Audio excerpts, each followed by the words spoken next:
আসসালামু আলাইকুম প্রিয় দর্শক বন্ধুরা, দেখতে পাচ্ছেন এটি আমার সেই জমি, যে জমিতে আপনারা এর আগে শুনেছেন যে এই জমিতে আমি গাছগুলা কিন্তু পুড়ে গিয়েছিল একদম বীজ পাতার সময়।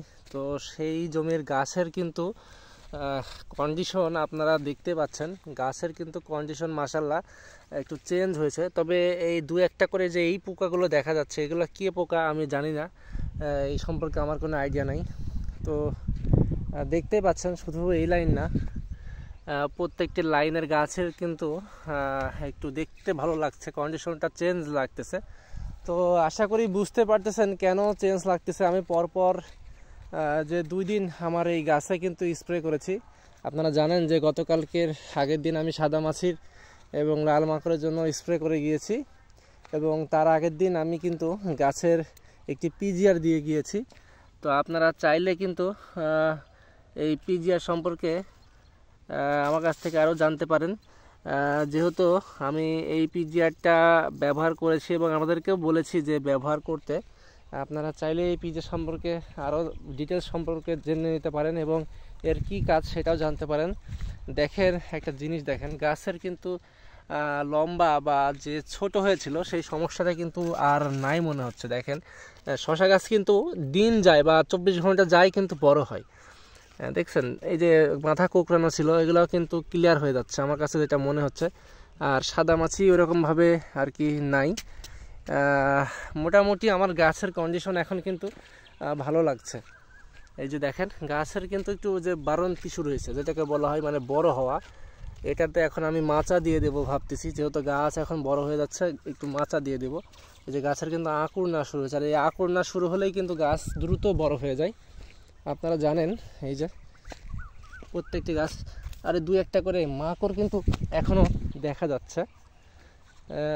আসলে এই মাকড় আর সাদা মাছি শশা গাছের সবচেয়ে বেশি ক্ষতি করে, আর এরাই মূলত জমি থেকে যেতে চায় না সব সহজে, বেশি ক্ষতি করে ফেলে এরা।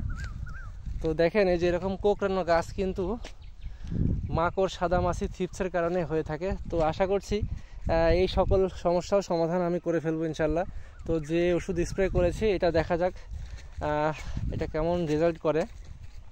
তবে রেজাল্ট করেছে, খুব যে ভালো তাও বলবো না, কেননা এই ওষুধটা আমি যার কাছ থেকে নিয়েছি, যে ভাই আমাকে সাজেস্ট করেছে, তো সে বলেছে আসলে 2-1টা সাদা মাছি থেকে যায় বা ডিম থেকে যায়, সেখান থেকে তারা আবার তৈরি হয়, তারা মারা যায় না। এবং এটা চক্র আকারে ঠিক 3 থেকে 4 দিন পর আবার স্প্রে করতে হয়। তো আমি হয়তোবা আগামীকালকে আবার স্প্রে করব, তারপরে এর রেজাল্টটা প্রপার রেজাল্টটা আপনাদেরকে আমি বলতে পারি। কেননা যখন আপনারা লাল মাকড় এবং সাদামাছি থ্রিপসের যে ওষুধগুলো স্প্রে করবেন, এবং এই স্প্রেগুলো করার পরেই আপনারা রেজাল্ট আশা করবেন এমন না, এগুলো কিন্তু ডিম লাভা ভিতরে থেকে থাকে। হ্যাঁ, তো ফল ছিদ্রকারী পোকা যেটা স্প্রে করেন এগুলোর কিন্তু ডিম টিম আর কি ভেতরে থেকে যায়, তো তারা কিন্তু মারা যায় না। তারা কিন্তু যখন 1 দিন পর 2 দিন পর ফুটে বের হয়ে যায়, তখন আপনার গাছে কিন্তু আবার দেখা যায়।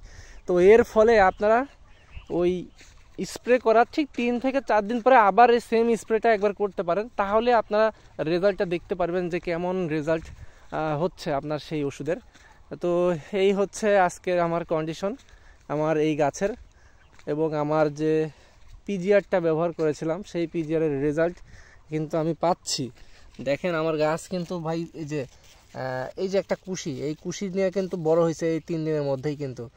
হ্যাঁ, এখন কিন্তু প্রত্যেকটি গাছই এরকমভাবে বড় হচ্ছে। ওই যে দেখতে পাচ্ছেন এই যে দেখেন কুশি আগা নিয়ে, তখন কিন্তু ছিল এই যে এইটুকু, এখন কিন্তু এইটুকু বড় হয়ে গেছে।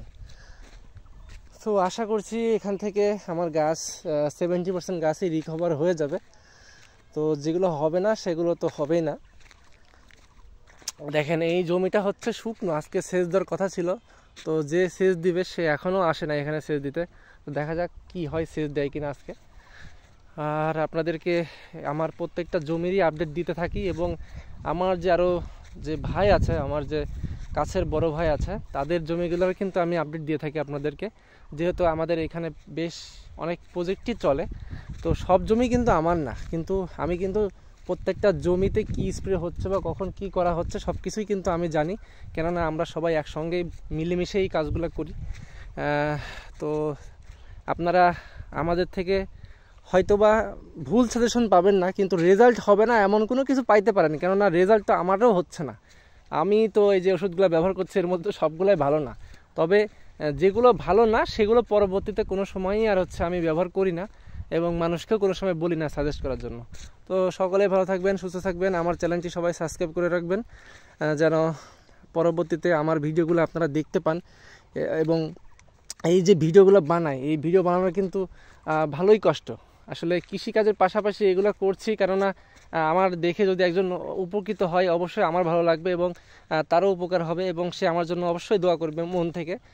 এটাই আসলে আমি চাই, ইহকাল এবং পরকালে যেন আমি মানুষের দোয়া নিয়ে যেন আমি বাঁচতে পারি এবং ভালো কিছু যেন আমার হয় এই দোয়ার মাধ্যমেই। তো এই জন্যই আসলে আমার এই কৃষিতে এই যে ভিডিও করা, এই ভিডিও করার মাধ্যম বা উৎস এটা, যেন আমি আপনাদের দোয়া চাই এবং আপনাদের দোয়াতে যেন আল্লাহ পাক আমার রিজিকটাও আসলে বাড়াইয়া দেয়। তো সকলে ভালো থাকবেন, সুস্থ থাকবেন। আসসালামু আলাইকুম রহমতুল্লাহি ওয়া বারাকাতুহু।